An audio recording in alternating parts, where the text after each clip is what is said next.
ดีครับสวัสดีครับสมาชิกทุกท่านครับยินดีต้อนรับทุกท่านเข้าสู่ช่อง VAV ธรรมดานะครับ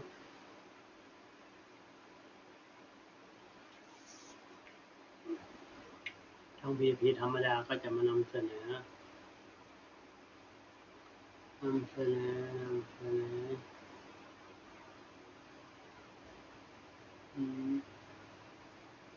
หุ้นไทยเที่ยงนะครับหุ้นไทยเที่ยงของวันที่นะครับของวันที่23นะหุ้นไทยเช้าเนี่ยเข้าชุดวินนะครับเสียดายจังเลยนะเฉียดแต้มเดียวเองโอ้เนาะเรามาดูของสินค้าเราเลยดีกว่าจะได้ขายของแล้วจะได้ไป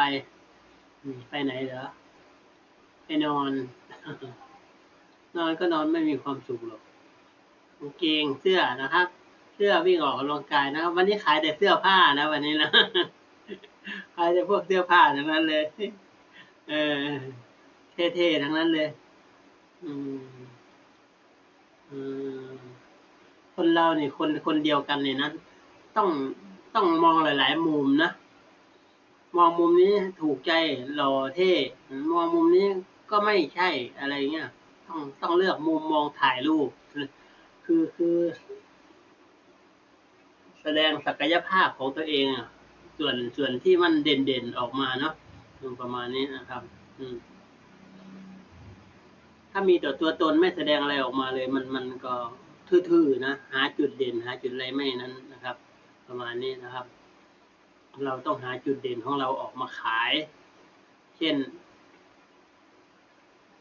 อะไรอ่ะอืมอืมโอเคนะครับตามนี้นะจะได้มาชมเลขครับเนี่ยชมเลขกันเลยอืมอืมชมเลข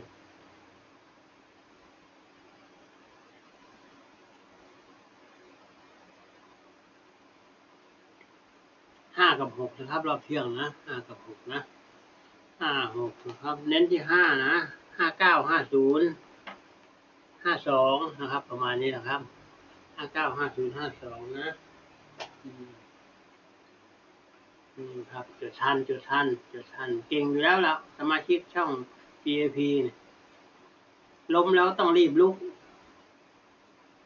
ถูกกินแล้วต้องรีบไปหาทุนมาต่อ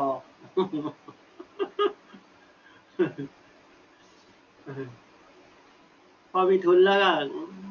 มือขาอ่อนเพราะไม่มีความมั่นใจ